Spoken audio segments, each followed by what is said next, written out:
انگوٹھا چھاپ شخص ہوتا ہے اور MBA جو ہے تعلیم کے حامل اس کے منشی بیٹھے ہوئے ہوتے ہیں، تو پھر اگر علم سے کمال آتا ہوتا تو جو ہے وہ فن سے دولت ملتی ہوتی، تو پھر اس انگوٹھا چھاپ کو کیسے ملتی؟ اور یہ جو اتنا تعلیم یافتہ ہے، ماہر معاشیات ہے، یہ تو تنخواہ پہ کام کر رہا ہے اور وہ جو ہے وہ دولت کا اسے حساب ہی نہیں ہے کہ کتنی ہے۔ تو اس لیے اللہ فرماتا ہے کہ یہ مت سمجھو کہ یہ تمہارے فن کا کمال ہے، یہ تمہاری جو ہے وہ محنت کا نتیجہ ہے۔ اللہ فرماتا ہے اولم یعلموا، کیا انہیں نہیں پتا؟ کئی لوگ کتنی محنت کرتے ہیں، نتیجہ زیرو، اور کچھ لوگ کچھ بھی نہیں کرتے، وہ مٹی کو ہاتھ لگائیں اور سونا ہو جائے، اور کئی سونے کو ہاتھ لگائیں تو مٹی ہو جائے۔ تو پھر کوئی طاقت کار فرما ہے نا جو مٹی کو سونا بنا دیتی ہے اور سونے کو مٹی بنا دیتی ہے۔ اللہ فرماتا ہے اس کو پہچانو، وہ کون ہے؟ وہ تمہارا رب ہے۔ مومن کا توکل اور مومن کا بھروسہ اللہ کی ذات پہ ہونا چاہیے۔ جب ہم اللہ کی ذات پہ اپنا مکمل بھروسہ، جسے توکل کہتے ہیں، قائم کر لیں گے تو میرے اور آپ کے آقا و مولا نے ارشاد فرمایا کہ اگر تم اللہ پر توکل کا جو حق ہے وہ ادا کر دو تو وہ تمہیں ایسے رزق عطا کرے جیسے پرندوں کو عطا کرتا ہے۔ امرود کے باغات ہمارے علاقے میں پائے جاتے ہیں، تو امرود کے باغ میں جو اگر کوئی دیہات کا شخص ہو یا جس کا امرودوں کا باغ ہو یا امرودوں کے باغ میں اس کا آنا جانا رہا ہو، اس سے پوچھئے کہ سب سے اچھا پھل امرود کے پیڑ پہ اچھا دانہ کون سا ہوتا ہے؟ کوئی آپ کو کہے کہ یار امرود توڑ کے لاؤ، میٹھا ہو اور جو ہے وہ پکا ہوا ہو اور ذائقے دار ہو، تو وہ جاؤ توڑ کے لاؤ۔ تو کوئی مجھے اگر کہے تو میں جب امرود توڑ کے لاؤں گا تو کبھی پھیکا نہیں ہوگا، میں امرود توڑ کے لاؤں گا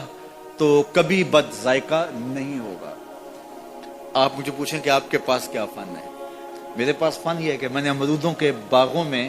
جو ہے وہ بچپن گزارا ہے اور مجھے پتا ہے کہ اچھا اور پکا پھل کون سا ہوتا ہے۔ لیکن میں آپ کو نشانی بتا دیتا ہوں، اب نئی نسل انہوں نے نہیں دیکھا، آپ باغ میں جائیں اور شاخوں سے لٹکے ہوئے امرود دیکھیں، جس امرود کو طوطے نے کھا کے چھوڑا ہو اس کو آپ توڑ لیں، میٹھا بھی ہوگا، ذائقے دار بھی ہوگا، ایکسپورٹ کوالٹی سے بھی بہتر ہوگا۔ سب سے اچھا پورے پودے سے جو سب سے اچھا ہوگا وہ اس کو چونچ مارتا ہے اور پھر سارا کھاتا بھی نہیں ہے، تھوڑا سا لیا، نخرے والا آگے بڑھ گیا۔ اللہ اکبر! تو جو ایکسپورٹ کوالٹی ہوتی ہے اس سے بھی بہتر وہ کھاتا ہے۔ تو یہ اللہ پر توکل کرنے والے ہیں۔ ہمیں تو پتا ہوتا ہے نا ہم نے دکان پہ جانا ہے، ہمیں پتا ہوتا ہے ہم نے فیکٹری کام پہ جانا ہے، ہم نے پتا ہوتا ہے ہم وہ دہاڑی فلاں جگہ کرنے جانا ہے۔ انہوں نے کہیں ان کا کوئی ایسا ٹھیا نہیں ہوتا کہ وہاں جانا ہے۔ بن توکل پنچھی اڑ دے، بن توکل پنچھی اڑ دے، خرچ نہ پلے زیرا ہو، خرچ نہ پلے، کوئی راس المال بھی نہیں ہوتا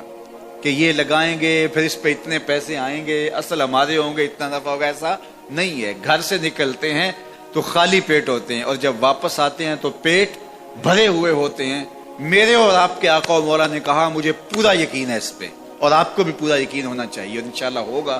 کہ میرے حضور نے فرمایا کہ اللہ پر جو توکل ہے وہ حق ادا کرو، پھر وہ تمہیں ایسے رزق دے گا جیسے پرندوں کو دیتا ہے، تمہیں پرندوں کو دیتا ہے، ایکسپورٹ کوالٹی۔ من کان للہ کان اللہ لہ، فرمایا تم اس کے ہو جاؤ وہ تمہارا ہو جائے گا، اور جب وہ تمہارا ہو جائے گا کوئی کمی باقی نہیں رہے گی، جو تمہارے من میں آئے گا تمہیں ملے گا۔ دنیا میں 4 طرح کے لوگ پائے جاتے ہیں۔ پہلا بندہ وہ جس کو اللہ نے مال بھی دیا ہے، علم بھی دیا ہے، شعور بھی ہے،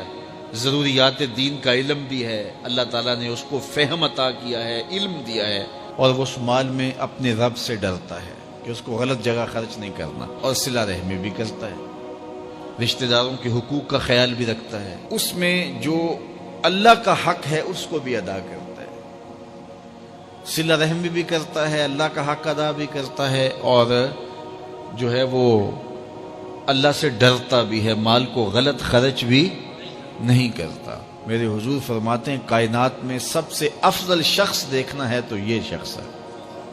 کائنات میں سب سے افضل شخص یہ ہے کہ جس کو مال بھی دیا گیا اور جس کو علم بھی دیا گیا، اور وہ گڑبڑ نہیں کرتا، وہ اللہ سے ڈرتا ہے، صلہ رحمی کرتا ہے